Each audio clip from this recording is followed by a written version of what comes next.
কয়েক বছর আগে একটা পত্রিকায় পড়েছিলাম 24 কেজি দুধকে ছানা করতে পারে ধানের এক রকমের বিষ, এক ফোঁটা বিষ।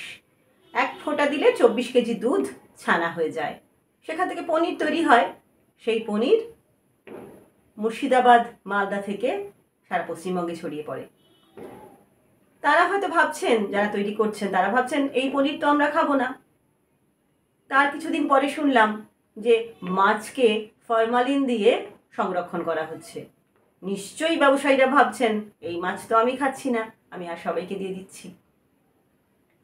সবজিতে বিষাক্ত কেমিক্যাল ব্যবহার করা হচ্ছে, সেটাকে পোকাবিহীন এবং সবুজ দেখতে করার জন্য।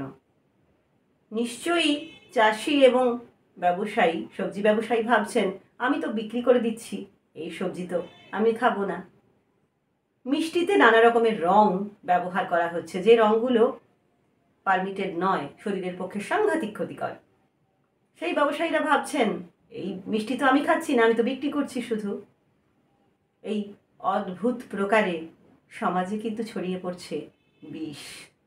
সেই বিষ আমাদের সবার শরীরে ঢুকছে এবং ক্যান্সার এবং সোরিয়াসিসের মতন রোগ বেড়ে যাচ্ছে আগের থেকে অনেক বেশি করে।